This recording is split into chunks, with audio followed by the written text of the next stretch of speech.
మనం కొనసాగుతూ హెబ్రీయులకు రాసిన పత్రిక 11వ అధ్యాయము నుండి మనం అనేక కార్యములని ధ్యానించి ఉన్నాము. పోయిన వారంలో మోషే ఎలా విశ్వాసంతో ఉన్నాడో అని, అటు తర్వాత వారు ఎర్ర సముద్రముని ఎలా దాటి ఉన్నారు, ఐగుప్తీయులు అందులో ఏ విధముగా నశించిపోయి ఉన్నారు అని మనం ధ్యానించి ఉన్నాం. దేవునికి పరిశుద్ధ నామమునకు స్తోత్రం. విశ్వాసముని బట్టి వారు ఎర్ర సముద్రముని పొడి నేలలో నడిచినట్టు నడిచి వారు దాటి వచ్చి ఉన్నారు. నిజంగా మనలో కూడా విశ్వాసం ఉన్నట్లయితే మనము ఇటు అటు చూస్తూ తిరిగి ఆ సముద్రము తిరిగి వస్తుందా లేదా అని మనము చూస్తూ వెళ్లకుండా విశ్వాసముని బట్టి ధైర్యముగా మనం ముందుకు సాగుతూ ఉంటాం. అక్కడ ఎర్ర సముద్రంలో వారు దాటిన విధానముని చూస్తే పొడి నేలలో నడిచినట్టు నడిచి ఉన్నారంట. అంటే పొడి నేలలో నడిచినప్పుడు వారు త్వరగా నడవరు. వారి యొక్క ప్రయాణం వచ్చి పిల్లలు, వారి యొక్క పశువులు, వారి యొక్క అన్ని విధములైన ఆస్తులు, గొర్రెలు అన్నిటినీ తీసుకొని పొడి నేలలో నడిచినప్పుడు మెల్లగానే నడిపించుకుంటూ వెళ్తారు. వేగముగా వెళ్ళరు. ఎర్ర సముద్రముని దాటుతున్న సందర్భంలో కూడా వారు వెనకాల ఉన్న ఐగుప్తీయులని చూసి భయపడి పారిపోయి వెళ్ళలేదు. పొడి నేలలో నడిచినట్టు నడిచి ఉన్నారు. చదవండి మరొకసారి కూడా 11వ అధ్యాయము 29వ వాక్యంని చదవండి. విశ్వాసమును బట్టి వారు పొడి నేల మీద నడిచినట్లు ఎర్ర సముద్రముల బడి నడిచిపోయిరి. ఐగుప్తీయులు అలాగు చేయజూచి మునిగిపోయిరి. By faith they passed to the Red Sea as by dry land, which the Egyptians assigned to do were drowned. ఇక్కడ తేటగా చదివితే పొడి నేలలో నడిచినట్లు నడిచిపోయిరి. వారు భయపడి పారిపోలేదు. వారు ఎర్ర సముద్రముని పరుగెత్తుకొని వెళ్ళి త్వరగా దాటారని చెప్పట్లేదు. పొడి నేలలో నడిచినట్లే నడిచిన్నారు. వారు వచ్చి దేవుడు కూడా వారు దాటేంత వరకు ఎర్ర సముద్రముని రానివ్వకుండా ఆపలేదు. వారు వెళ్ళుచున్నప్పుడు ఐగుప్తీయులు కూడా వెనక వచ్చుచున్నారు. కానీ వెనక నుండి ఆ ఎర్ర సముద్రము మూతబడి వస్తూనే ఉంది. వెనక నుండి వారు వచ్చిన వీరి యొక్క జీవితంలో ఎర్ర సముద్రము తన మీదకి వచ్చేస్తున్నదని పారిపోవట్లేదు. పొడి నేలలో నడిచినట్టు నడిచి వెళ్ళి ఉన్నారు. అంటే విశ్వాస జీవితంలో ఒక విశేషమైన అనుభవం ఏమిటంటే, మన జీవితంలో కొన్ని శోధనలు మనల్ని ముంచివేయుచున్న విధముగా వచ్చుచున్న శోధనలు వచ్చినప్పుడు ఆ శోధనల్లో నుండి ఎంత త్వరగా తప్పించుకోవాలని పారిపోయే అనుభవం ఉండదు. విశ్వాసం లేకపోతే త్వరగా తప్పించుకోవాలి. విశ్వాసం లేకపోతే అయ్యో ఈ ఎర్ర సముద్రము నా మీదకి వచ్చిద్దో ఏమో, నన్ను ముంచివేయనో ఏమో అని త్వరపడి పారిపోవచ్చున్న అనుభవం వచ్చి విశ్వాసం మీకు అనుభవం కాదు. కలవరమే లేకుండా పొడి నేలలో నడిచినట్టు నడుచుకుంటూ వెళ్తారు. మన యొక్క విశ్వాసము ఈ దినముల్లో ఏ విధముగా ఉందో ఒకసారి మనము ధ్యానించి చూద్దాం. మన యొక్క విశ్వాసము శోధనలు, పోరాటములు వచ్చినప్పుడు కలవరపడుచున్నామా, లేకపోతే శోధనలు మన యొక్క జీవితంలో అనుమతించబడుతున్న సందర్భములలో నెమ్మదిగా పొడి నేలలో నడిచినట్టు నడుస్తున్నామా? ఎండిన నేలలో మనం భయపడం. ఎండిన నేలలో మనం సాధారణంగా నడుచుకుంటూ వెళ్తాం. అదే నీళ్ళలోనో లేకపోతే ముళ్ళ దారి, ఎటువంటి దారిలో అయితే మనం సాధారణంగా ఆచితూచి అన్ని చూసుకుంటూ నడుస్తాం. కానీ పొడి నేలలో సాధారణంగా నడుస్తారు, నార్మల్గా నడుచుకుంటూ వెళ్తారు, కలవరం లేకుండా నడుస్తారు. ఇశ్రాయేలు జనులు కూడా అలాగే నడిచి ఉన్నారు. విశ్వాసముని బట్టి వారు పొడి నేలలో నడిచినట్టు నడుచుకుంటూ వెళ్ళారంట. వారికి విశ్వాసం ఎంత విశ్వాసమో చూడండి. ప్రత్యక్షముగా సముద్రం వస్తుందని చూసినా వారికి చాలా కూల్గా నడుచుకుంటూ వెళ్తున్నారు.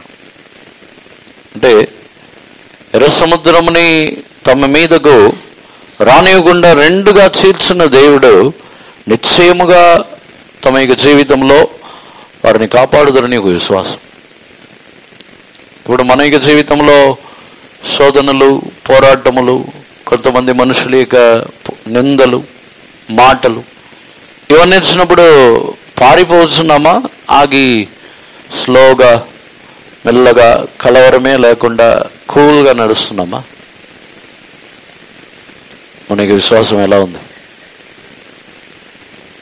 ఎక్కడైనా శోధన వస్తుంది, మనల్ని ముంచివేయుతుంది, మనల్ని ముంచివేయబోతున్నదని తెలిస్తే త్వరగా దాంట్లో నుంచి పారిపోవడానికి ట్రై చేస్తాం. ఇంకా చెప్పాలంటే వీరికి విశ్వాసముని బట్టి వీరొచ్చి ఎర్ర సముద్రము విడిపోయిన తర్వాత పొడి నేలలో నడిచినట్టు నడిచి ఉన్నారు. కానీ కృత నిబంధన కాలంలో ఉన్న మన యొక్క విశ్వాసము ఎర్ర సముద్రముని రెండుగా చీల్చి కాదు, అదే ఎర్ర సముద్రము సముద్రములో నీళ్లు వండినప్పుడు కూడా దానిపైన నడుచుకుంటూ వెళ్ళే విశ్వాసం కావాలి.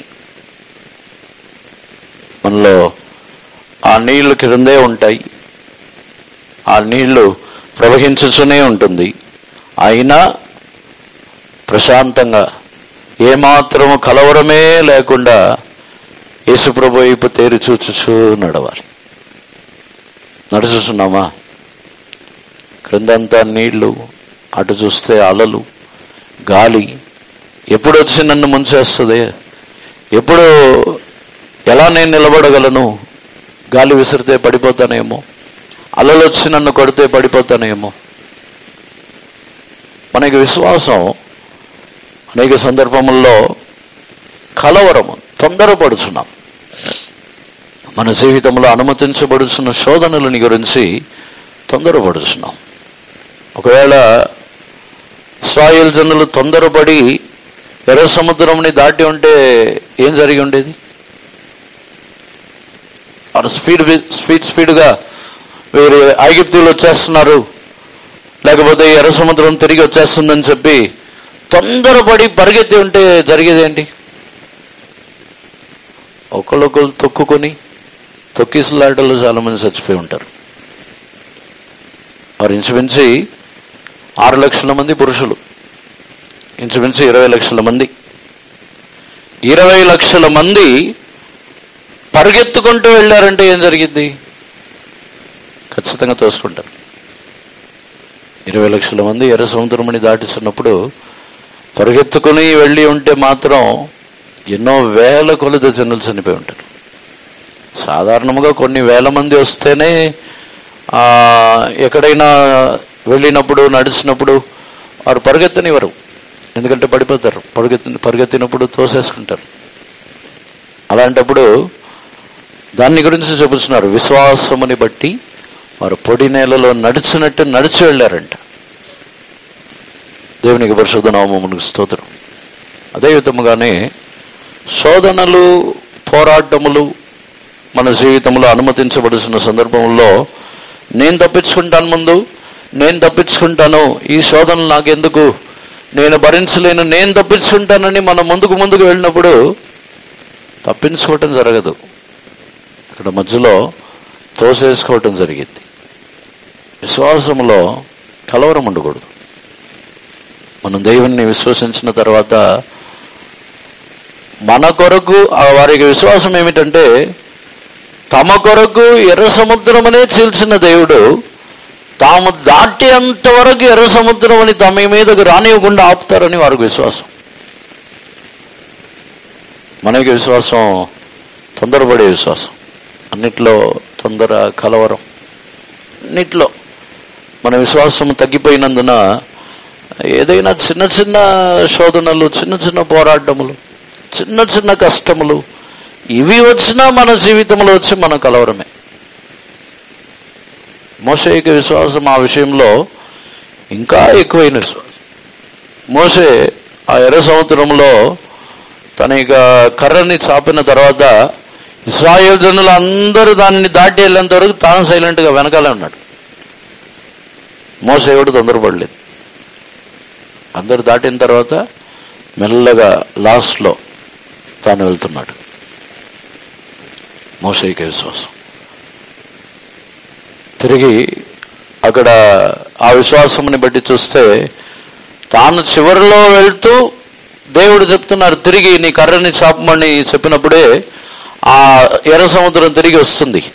అప్పుడు కూడా ఆ ఎర్ర సముద్రం తన మీదకి వచ్చిందని భయపడట్లేదు. కొన్ని సందర్భంలో కొన్ని శోధనలు పోరాటముల్లో మనకు రాదు, కొన్ని శోధనలు పోరాటములు ఇతరులకు వస్తాయి. మనం విశ్వాసం లేకుండా ఉన్నప్పుడు ఎలా అనుకుంటామంటే వారి విషయంలో మనం ప్రార్థన చేసి వారి విషయంలో మనం ఏదైనా చేసి అవి నా మీదకి వచ్చిద్దేమనే భయం. చాలామందికి ఎలా అంటే కొంతమంది ఇక సాతానుడిక పోరాటముల్లోనూ కొంతమంది శోధనలో కష్టంలో పడి ఉన్నప్పుడు వారి విషయంలో వీరు ఏమైనా ప్రయత్నం చేశారంటే అది నా మీదకి వచ్చిద్దేమని భయపడి సైలెంట్గా ఉంటారు. అదేం విశ్వాసం? చాలామందికి ఇలాంటి ఒక భయం ఉంది. వారి గురించి నేను పోరాడి నా మీదకి వస్తే నేనేం చేయగలను? అదే విశ్వాసంలో తగ్గిపోయిన ఒక అనుభవం. దేవునికి పరిశుద్ధ నామమునకు స్తోత్రం.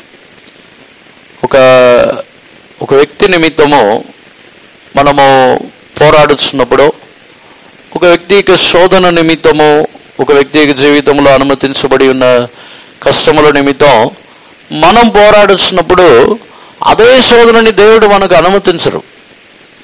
దేవుడు మనం ఒక వ్యక్తి కొరకు పోరాడుతున్నప్పుడు ఆయన ఇంకనూ అధికముగా మనల్ని కాపాడుతారే తప్ప ఆ శోధనని మన మీదకి రానివ్వరు. ఇంకనూ అధికముగా కృప ఇస్తారు. కానీ మనకు ఆ రహస్యం తెలియదు. మన మీదకి వచ్చిద్దని భయపడుతున్నాం. మోషేకి అలాంటి భయం లేదు, తన మీదకి ఏమీ రాలేదు. తాను ఏ విధముగా ఎర్ర సముద్రంని చీల్చి ఉన్నాడో అదే విధముగా మరలా అదే కర్రతో ఎర్ర సముద్రాన్ని మరలా తిరిగి రప్పించి ఉన్నాడు. ఆ ఎర్ర సముద్రం తను ఏమీ చేయలేదు.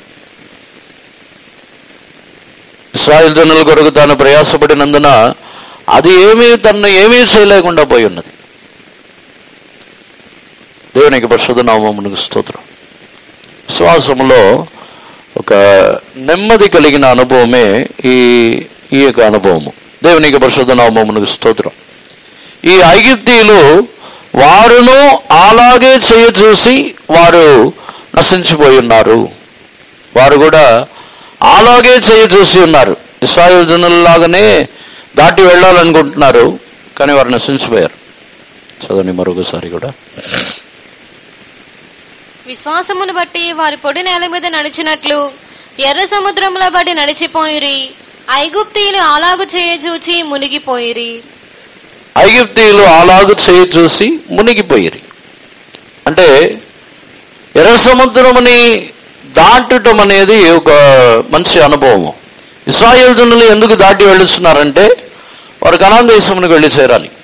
పరలోక రాజ్యమునకు వెళ్ళటానికి వారు ఎర్ర సముద్రముని దాటి వెళుతున్నారు. ఐగుప్తీయులు ఎందుకు దాటుతున్నారు? వారికి పరలోక రాజ్యముని గురించిన ఉద్దేశం లేదు.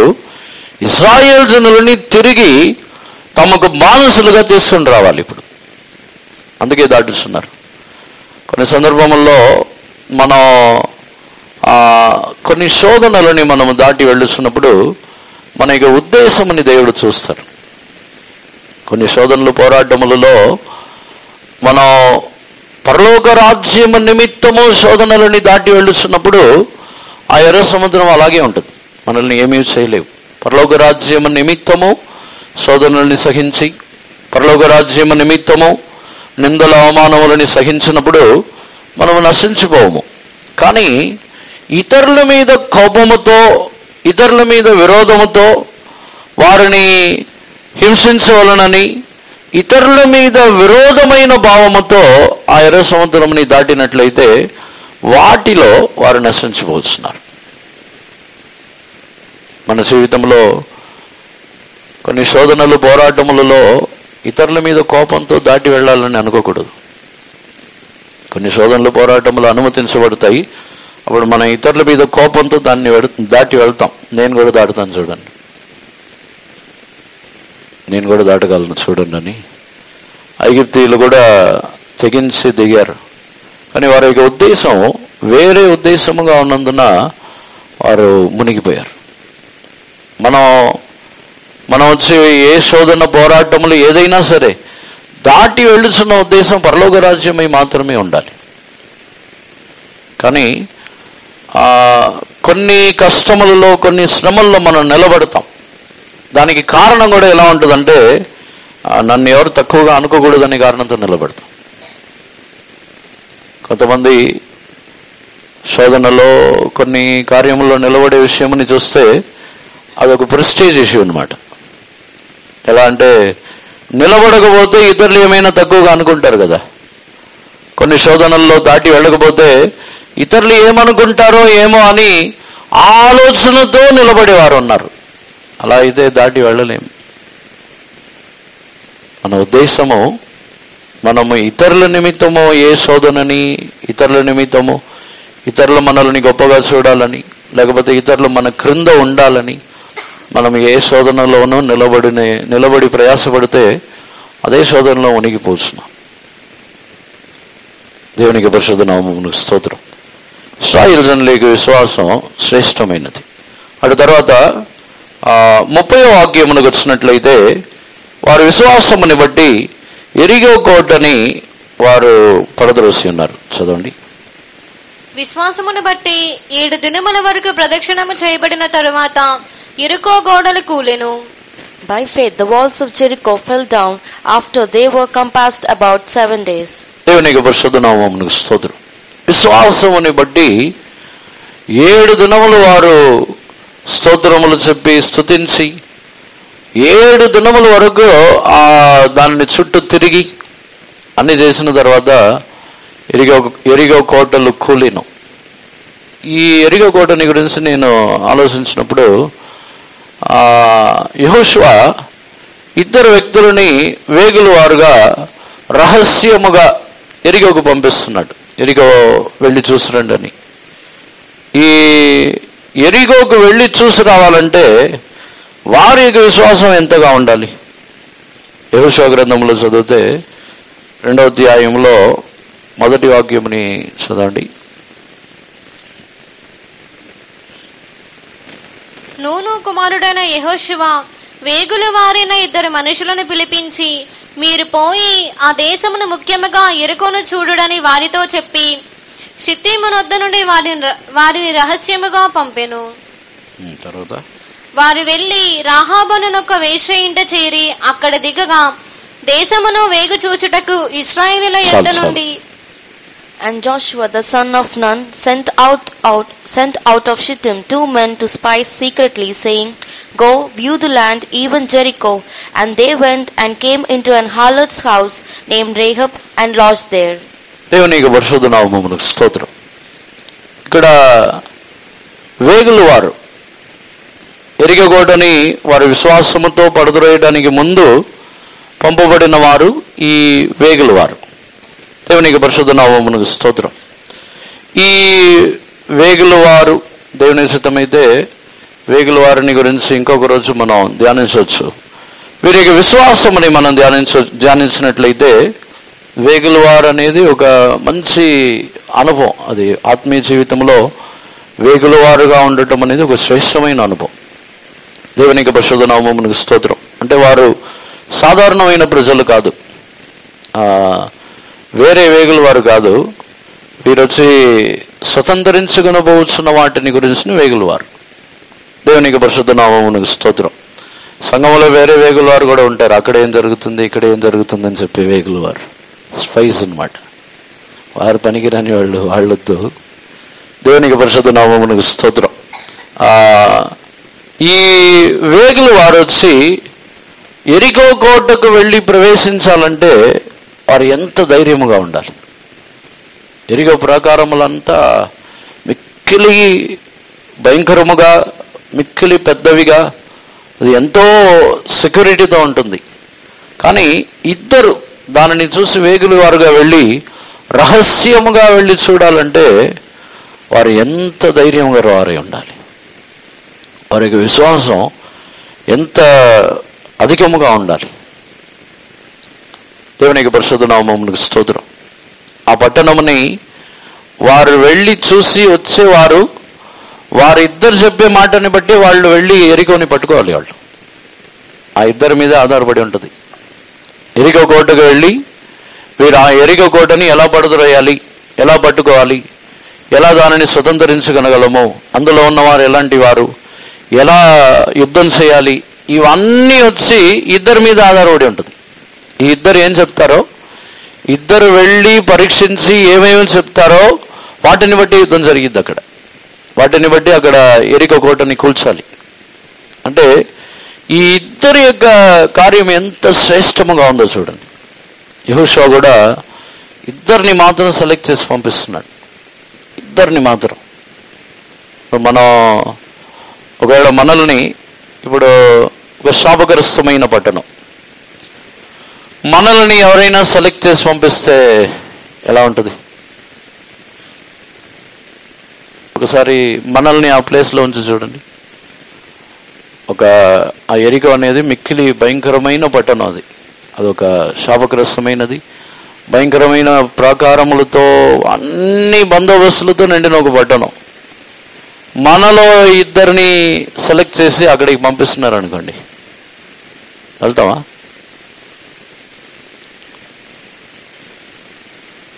ఇంచుమించుగా తప్పించుకోవడానికి ట్రై చేస్తాం.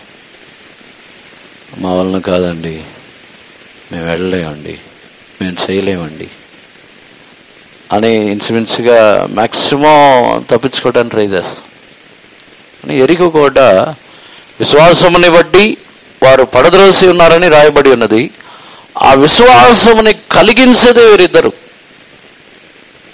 దేవునికి పరిశుద్ధ నామమునకు స్తోత్రం. వారందరికను ఒక ధైర్యముని, విశ్వాసముని కలిగించింది ఈ ఇద్దరు వేగులు వారు. మనం ఒక శాపగ్రస్తమైన పట్టణముని నశింప చేయగలిగిన ధైర్యముని ఇవ్వగలిగిన వారుగా ఉన్నామా? మన విశ్వాసం శాపగ్రస్తమైన వాటిని కూడా పడద్రోయగలిగిన ధైర్యముని ఇతరులకు మనం ఇవ్వగలిగిన పరిస్థితుల్లో ఉన్నామా?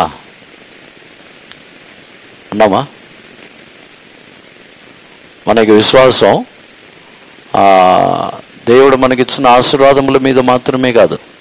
ఒకవేళ ఇద్దరే వెళ్తున్నారు, వారికి ఎన్నో విధములుగా భయం ఉండవచ్చు. నా మీదకి ఆ శాపం వచ్చిద్దేమో, వారు మమ్మల్ని పట్టుకొని చంపివేయదరేమో, ఇలా ఎన్నో కార్యములు ఉండవచ్చు.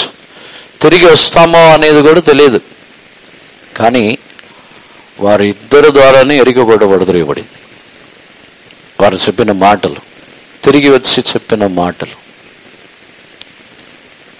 దేవునికి పరిశుద్ధ నామమునకు స్తోత్రం. వారికి విశ్వాసం ఇద్దరే వెళ్ళినను వారిని దాచి ఉంచడానికి దేవుడు ఒక స్థలముని సిద్ధపరిచి ఉన్నారు. ఇది కూడా నేను ఆలోచించాను.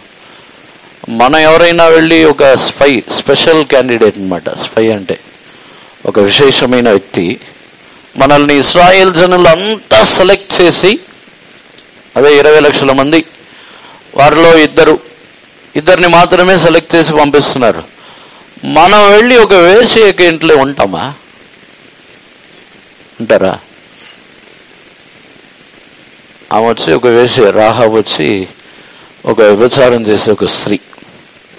ఇంత 20 లక్షల మందిలో ఇద్దరే అక్కడ వేగుల వారిలో టాప్ మోస్ట్ అన్నమాట. వెళ్ళి ఒక వేశ్య ఇంట్లో ఉండమంటే ఉంటామా?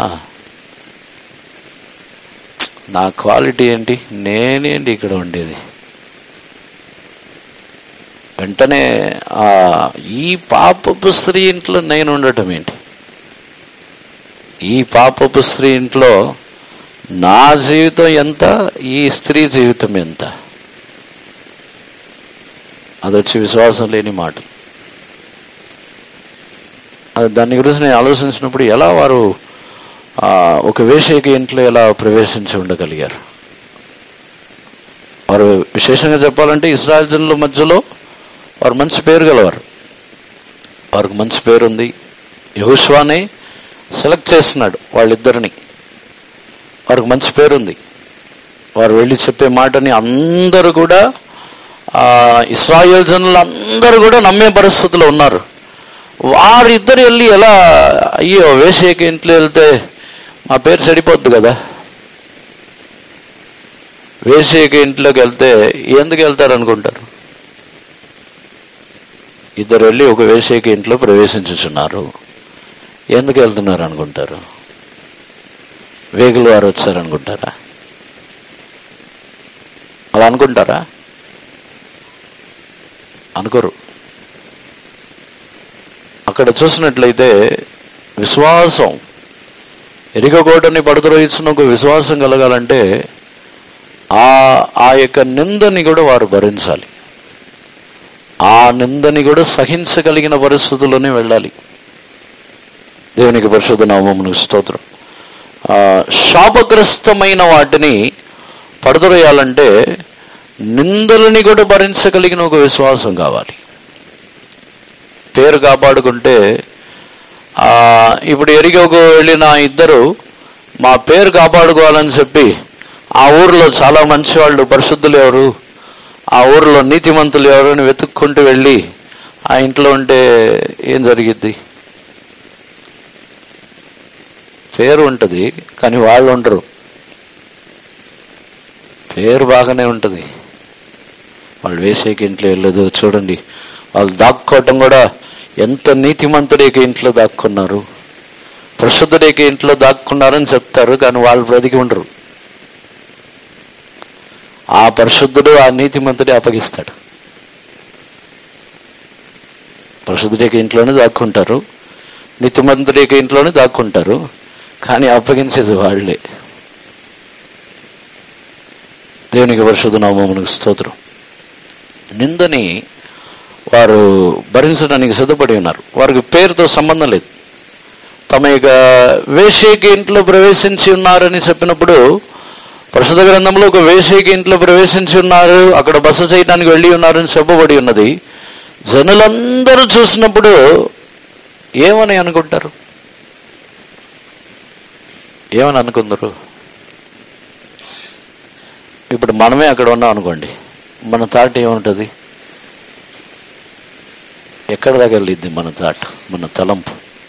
మనం అక్కడ ఆ ప్లేస్లో ఉన్నాం, ఇద్దరు వెళ్ళి ఒక వేశ్యకి ఇంట్లో ప్రవేశిస్తున్నారు. వాళ్ళ గురించి మనం ఏమని చెప్తాం? మీరు చెప్పండి, ఏమని చెప్తారు? వాళ్ళిద్దరు వెళ్ళి ఆమెతో పాపం చేశారంటారా? ఏమని చెప్తారు? మనం ఏమని చెప్తాం చెప్పండి? ఒకసారి ఆలోచించండి. నేనే ఆ ప్లేస్లో ఉన్నాను అనుకోండి, ఏమని చెప్తాం చెప్పండి? మన విశ్వాసం ఎలా ఉందో చూద్దాం. ఎరిగో కోట, శాపగ్రస్తమైన కోట పడద్రోయబడాలంటే అందరు ఏమనుకున్నా వారు కాదు, విషయం కాదు. వారు కావాల్సింది ఎరిగో కోట పడద్రోయబడాలి, అంతే. శాపగ్రస్తమైనది పడద్రోయబడాలి. శాపగ్రస్తమైనది పడద్రోయబడటానికి వారు వేశ్యకి ఇంట్లో కూడా ప్రవేశిస్తారు. నిందలు, దాని ద్వారా వచ్చే మాటలు, ఎన్ని మాటలు వచ్చినా ఆ శాపగ్రస్తమైన వాటిని నశింపజేయాలి. వారికి అదే ఉద్దేశం. దేవునికి పరిశుద్ధ నామమునకు స్తోత్రం. వారికి విశ్వాసం ఎలా ఉందో చూడండి. అంటే విశ్వాసంలో ఇంత అనుభవంలో ఉన్నప్పుడు వారు వచ్చి ఇతరులని న్యాయం తీర్చట్లేదు.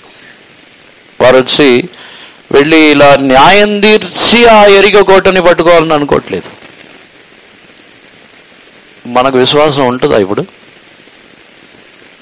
ఇశ్రాయేల్ జనులు ఇక్కడ విశ్వాసముని బట్టి వారు ఎరికో కోటలని పడద్రోసి ఉన్నారు. వారు 7 మార్లు 7 దినముల వరకు దానిని ప్రదర్శించి దానికి తర్వాత ఆ ఎరికో కోట కూలి ఉన్నది. ఈ విశ్వాసం ఎలా కలిగింది? వారు వెళ్ళి తిరిగి వచ్చి చెప్పిన మాటలు. వారు వచ్చి చెప్పినప్పుడు ఇశ్రాయేల్ జనులు, నువ్వేంటి వేశ్య ఇంట్లో ప్రవేశించి వచ్చి మాకు చెప్తున్నావా అని అడిగితే ఎరికో కోట కూలిద్దా?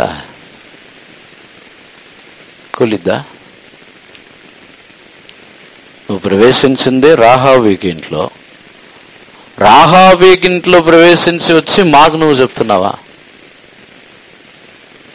అలా అంటే ఇరుగగొడ్డ కూలుతుందా? మరి మనం ఎలా చెప్తాం? మన మాటలు ఎలా ఉంటాయి?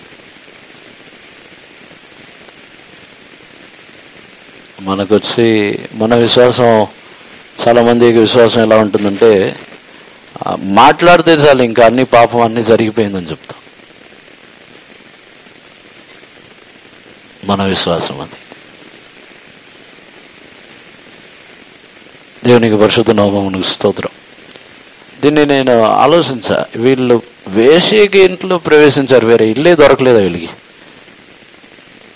వేరే ఇల్లే దొరకలేదా?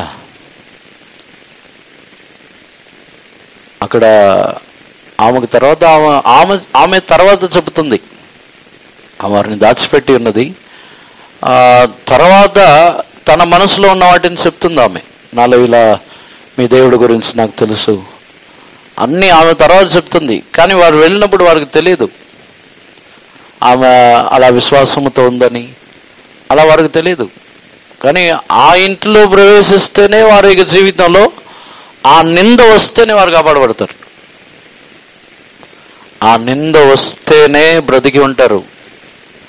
ఆ నింద రాకపోతే వారు చచ్చిపోతారు. చాలా మందికి జీవితంలో నిందకు భయపడుతున్నారు. నేను అక్కడికి వెళ్తే ఏమైపోద్ది, నా పేరు ఏమైపోద్ది, పేరు ఉండి ప్రాణం ఉండదు. చాలా మందికి పేరు కావాలి. విశ్వాసం ఉన్నప్పుడు పేరుతో పని లేదు. పరలోక రాజ్యముని గురించి, దేవుని గురించి, శాపగ్రస్తమైన వాటిని జయించుచున్న వాటిని గురించి విశ్వాసం ఉంటే పేరుతో పని లేదు. యేసుప్రభు యొక్క పేరు ఎలా ఉంది? మంచోడనా? యేసుప్రభు చాలా మంచోడని చంపేశారేంటి? యేసుప్రభు యొక్క పేరు కూడా చెడిపోయింది. యేసుప్రభుని వ్యభిచార సంతానం అంటున్నారు. యేసుప్రభుని బెయల్సెబుల ద్వారా నీవు దయ్యములను వెళ్ళగొట్టుస్తున్నారంటున్నారు. యేసుప్రభుని ఎన్నో రకాలుగా అంటున్నారు. పేరు ఏం చెడి, యేసుప్రభు యొక్క పేరు కూడా చెడిపోయింది. కానీ అప్పుడు ఆ నింద అది వచ్చినప్పుడే శాపం తొలగిద్ది. శాపం తొలగిపోవాలంటే నిందని కూడా భరించగలిగిన ఒక విశ్వాసం కావాలి. అంటే ఎరికో కోట కూల్చబడాలంటే ఈ నిందని కూడా భరించగలిగిన ఒక వేగుల వారు కావాలి. అప్పుడే ఎరికో కోట కూలిద్ది, లేకపోతే కోల్దు. ఎరికో కోటని కూడా కూల్చగలిగిన ఒక విశ్వాసమే ఆ ఇద్దరు వేగుల వారిలో ఉంది. దేవునికి పరిశుద్ధ నామమునకు స్తోత్రం. ఎరికో కోట అదొక మిక్కిలి వెడల్పు ఎత్తుతో ఉన్న ఒక కోట. దేవునికి పరిశుద్ధ నామమునకు స్తోత్రం. ఈ ఎరికో కోటని కూల్చే విషయంలో అక్కడ వారి విశ్వాసముని మనం చూసినట్లయితే వారు దానిని చుట్టూ తిరిగి వస్తున్నారు. 7 మార్లు వారు దానిని తిరిగి వస్తున్నారు విశ్వాసముతో. మనం ఎలా చూస్తాం? ఇంత పెద్ద కోట ఏ ఆయుధములు లేకుండా ఎలా పగలగొడతాం? ఇంత పెద్ద కోటని పగలగొట్టాలంటే అందరూ సుత్తి సమ్మటి అంతా తీసుకుని పగలగొడితేనే కదా పగిలేది. వీళ్ళకేంటి బుర్ర పని చేయట్లేదా? ఊరికే తిరిగి వస్తే పడిపోద్దా ఏంటి అని చాలామందికి జీవితంలో ఇలా ఒక ప్రయత్నం దేవుడు చేస్తారు. మన ప్రయత్నం మనం చేయాలి కదా. అది విశ్వాసం కాదు. చాలామందికి వచ్చి మనం పగల కొడితే దేవుడు మనకు బలం ఇస్తారు, అప్పుడు పగల కొడతాం అంటారు. దేవుడు అలా ఏం చేయరు, తన బలంతోనే చేస్తాడు, తన యొక్క సొంత శక్తితోనే చేస్తాడు. దేవుడు వచ్చి తన యొక్క క్రియని సగం కూడా చేయరు. దేవుడు సంపూర్ణంగానే చేస్తాడు, ఆయనే పూర్తిగా చేస్తారు. అందుకే అన్ని స్థలముల్లో కూడా మీరు ఊరుకుండండి నేను చేస్తానంటారు, మీరు సైలెంట్గా ఉండండి పక్కన ఉండండి అంటారు. నేనే పూర్తిగా చూసుకుంటానని. అదే ఇశ్రాయేలీయుల యొక్క విశ్వాసం. వారు దాన్ని పగలగొట్టలేదు, దాన్ని ఏమీ చేయలేదు, పూర్తిగా దేవుని చేతికి అప్పగించి ఉన్నారు. మన జీవితంలో శాపగ్రస్తమైన అనుభవములన్నీ తొలగిపోవడానికి, మన జీవితంలో శాపములు అంటే ఏంటి? మన జీవితంలో శాపం అంటే ఏంటి? వ్యాధి, మరణం. మన జీవితంలో కొన్ని విధములైన సాతానుడిక పోరాటములు, అప్పులు, ఎన్నో కార్యములు, ఆశీర్వాదము లేని ఒక అనుభవం, శాపం.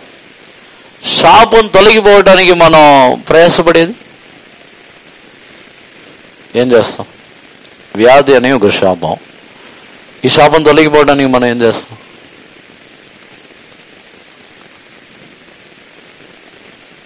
మనం సొంత ప్రయత్నాలు చేస్తాం.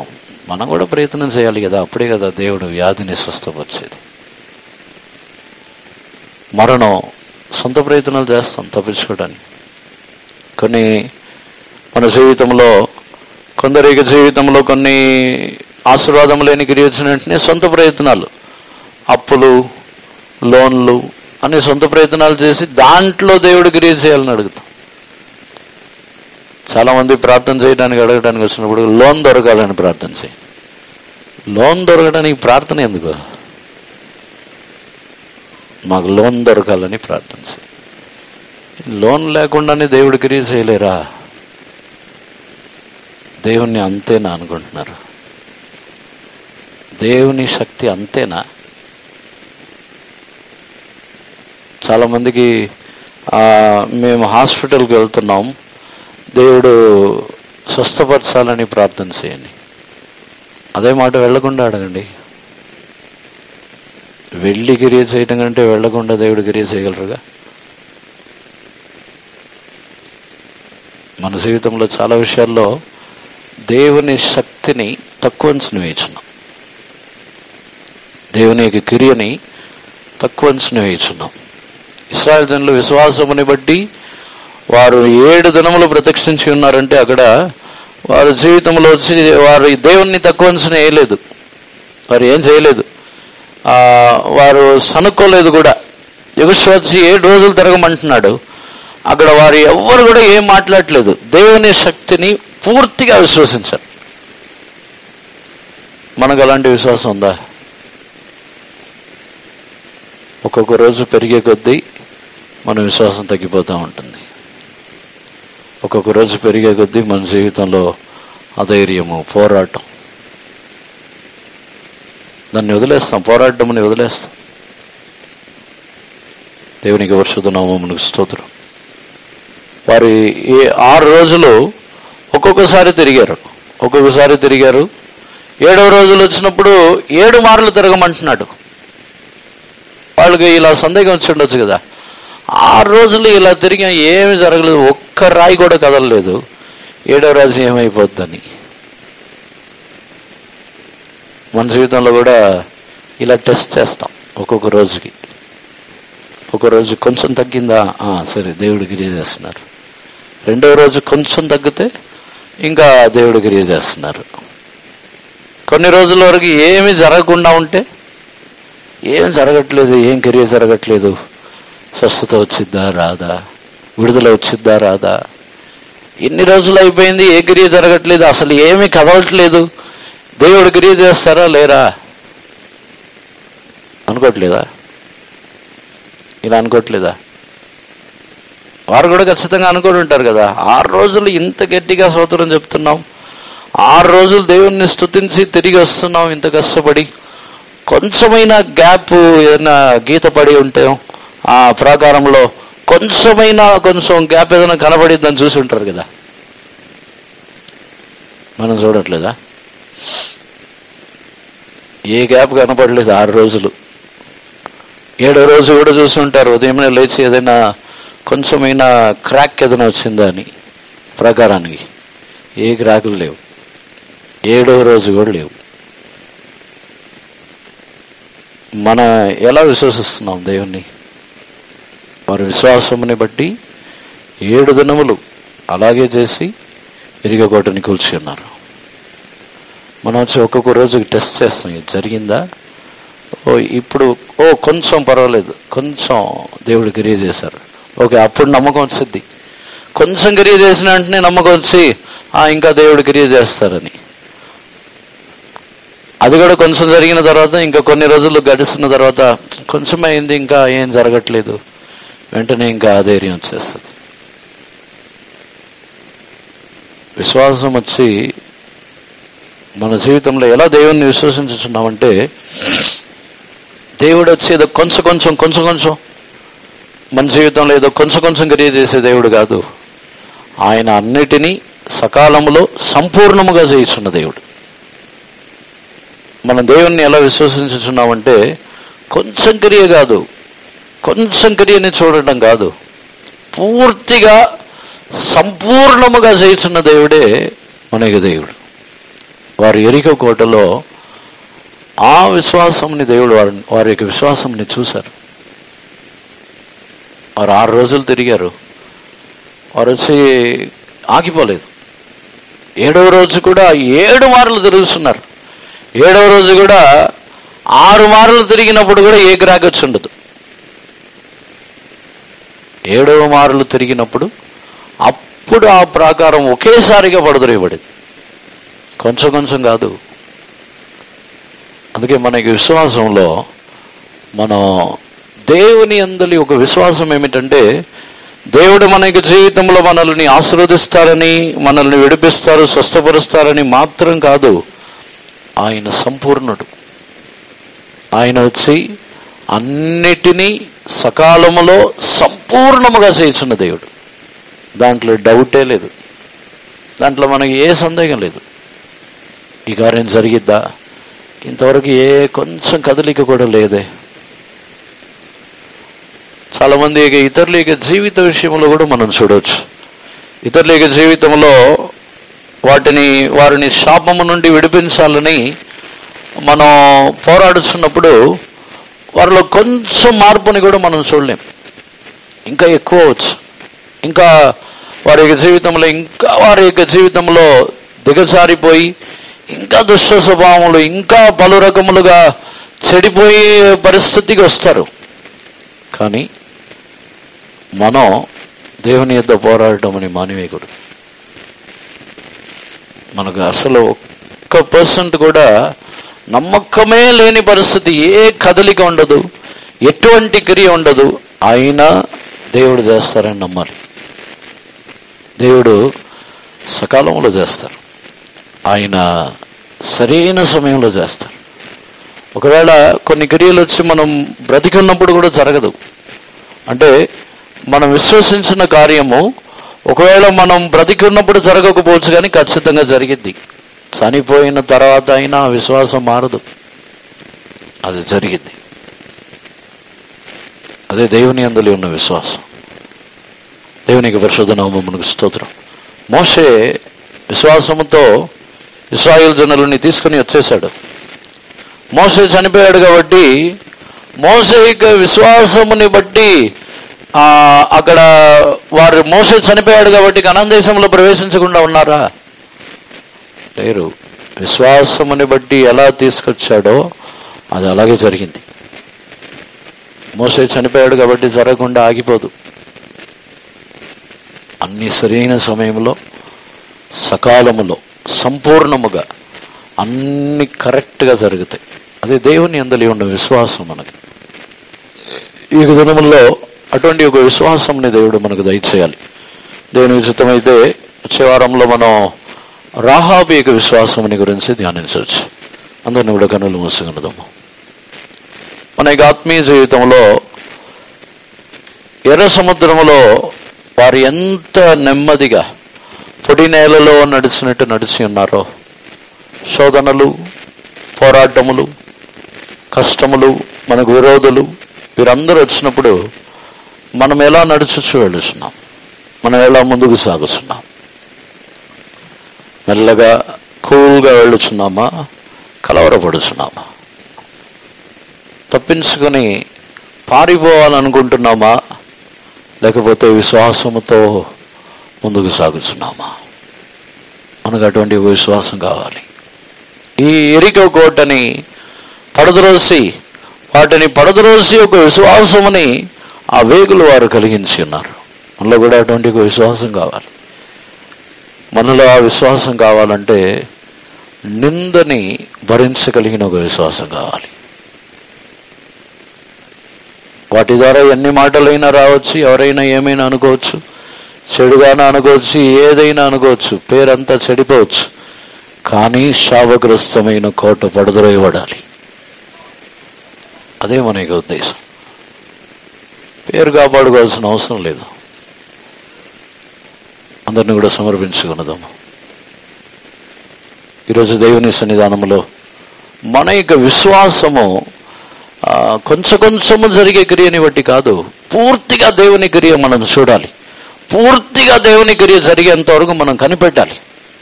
అయ్యో చాలా రోజులు అయిపోయింది, ఎక్కువ రోజులు అయిపోయింది, ఏమి చేయలేము, ఎంతకాలం కనిపెట్టాలి, ఎన్ని రోజులు మేము కనిపెట్టాలి? దేవుడు తన యొక్క కాలమునందు నిశ్చయంగా దేవుడు చేస్తారు. ఒకవేళ మనం తొందరపడి వేరే మార్గముల్లో వెళ్ళినా విడుదల దొరకదు, అది అలాగే కొనసాగిద్ది. దేవుడు నిర్ణయించిన కాలంలోనే విడుదల దొరికింది, దాంట్లో మార్పే లేదు. ఈరోజు మనలో అటువంటి ఒక దృఢమైన విశ్వాసం మనకు కావాలి. అటువంటి ఒక అనుభవమని దేవుడు మనకు అటువంటి విశ్వాసముని దయచేయనట్లుగా అందరిని సరిదేవుని స్తోత్రించదము. స్తోత్రం దేవా, స్తోత్రం స్తోత్రం స్తోత్రం.